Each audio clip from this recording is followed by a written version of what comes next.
Welcome back to my channel. आप देख रहे हैं प्रीति's थॉट्स। आई होप आप सभी अच्छे होंगे, मैं भी अच्छी हूँ। आज मैं लेकर आई हूँ आप सभी के सामने एक छोटी सी वीडियो। बिकॉज बारिश हो नहीं रही, सो मैंने सोचा कि क्यों नहीं हो रही है, क्यों ना इस बात पर रिसर्च की जाए। मैंने आज ही सुबह इस बात पर रिसर्च करी, क्योंकि पिछली बार 2024 को भी बारिश बहुत लेट हुई थी, सर्दी के बाद भी बहुत ज़्यादा लेट हुई थी। मतलब पिछली बार ऐसा लग ही नहीं रहा था कि सर्दियाँ, बारिश का तो नामो निशान नहीं हो रहा था। जनवरी फरवरी में लगी थी शायद बारिश। और बर्फ़, इस बार बर्फ़ एक दो बार गिरी, हमारे यहाँ तो सिर्फ एक बार गिरी, क्योंकि मेरे यहाँ मेरा घर जो है वो डाउन के एरिया में है। मैंने रिसर्च किया थोड़ा बहुत, जो मुझे पता है, जो मुझे पता चला है वो मैं आप सभी को बताने वाली हूँ। बारिश के ना लगने के बहुत से कारण हो सकते हैं, जैसे जलवायु परिवर्तन, वायुमंडलीय स्थितियाँ और हमारे पर्यावरण में जो परिवर्तन आ रहे हैं, ये सब शामिल है इन सब चीज़ों में। इसके अलावा वनों की कटाई, शहरीकरण, प्रदूषण भी बारिश के पैटर्न पर बहुत बुरा असर डालता है। कभी कभी मौसम चक्रों के बदलाव के कारण भी बारिश नहीं होती। 2024 में भारत का औसत तापमान 0.65 डिग्री सेल्सियस तक बढ़कर आज तक का सबसे गर्म वर्ष रहा है, और 2025 में भी गर्मी के रिकॉर्ड टूटने की संभावना बताई जा रही है। आने वाले वर्षों में तापमान में और वृद्धि हो सकती है। जलवायु परिवर्तन के कारण ग्लोबल वार्मिंग जारी रहेगी, जिससे और ज्यादा गर्मी हो सकती है। अगर कोई ठोस कदम नहीं उठाए तो हर साल तापमान बढ़ता ही जाएगा। तापमान के बढ़ने का सबसे मुख्य कारण है ग्लोबल वार्मिंग, मानव द्वारा निर्मित जो तत्व है, और ग्रीन हाउसों से निकलने वाली गैसों का उत्सर्जन, वायु प्रदूषण, कार्बन डाइऑक्साइड और मीथेन जैसी गैसों की बढ़ती मात्रा, वनों की कटाई, औद्योगिकरण, शहरीकरण, प्रदूषण, बहुत सी ऐसी चीजें हैं जो हम अपने पाँव पर खुद ही कुल्हाड़ी मारे जा रहे हैं। इसीलिए हमें ये सब कुछ सहन करना पड़ रहा है।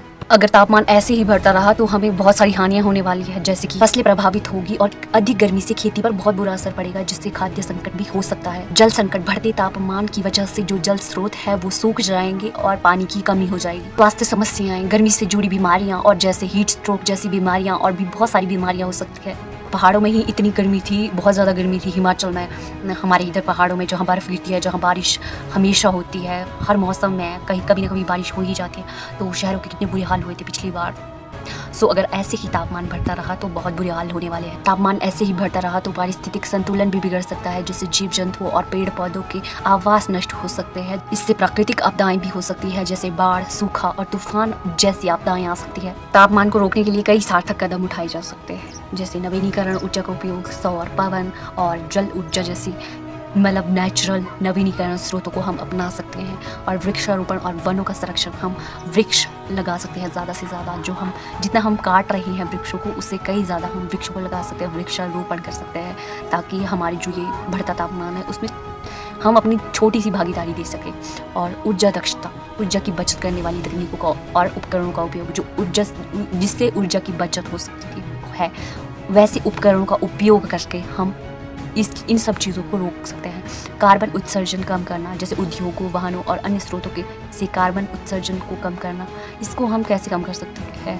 मेरे तो कोई उद्योग है नहीं।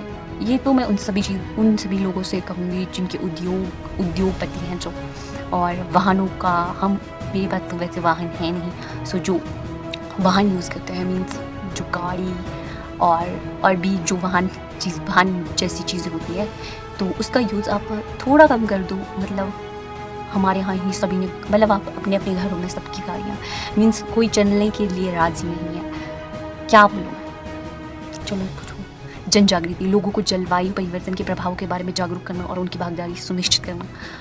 कैसे प्रभाव? उनको दिखना चाहिए कि हमारे नेचर में कितना बुरा असर पड़ रहा है, कि हाँ, हम खुद अपने पैरों पर कुल्हाड़ी मार रहे हैं ऐसी चीज़ों को कर जिससे तापमान बढ़ता जा रहा है। लेकिन इंसान इतना अंधा हो चुका है कि वो अपनी टेम्परेरी खुशियाँ, अपनी मतलब 2 पल की खुशियाँ और अपनी सुविधाओं के लिए इतना अंधा हो चुका है कि उसे दिखाई नहीं दे रहा कि हमारे भविष्य में इन सब चीज़ों से क्या बुरा असर होने वाला है। यही थे, मैंने नॉर्मल से कदम बताए हैं। अगर कोई कर सकता है अपनी ज़िंदगी में इसको, तो करो। मैं जितना कर सकती हूँ मैं करूँगी, क्योंकि पिछली बार इतनी गर्मी से मरे थे ना, हालत बिगड़ गई। जिस दिन बारिश हुई उस दिन ऐसा लग रहा था कि मुझे भगवान मिल गए हैं।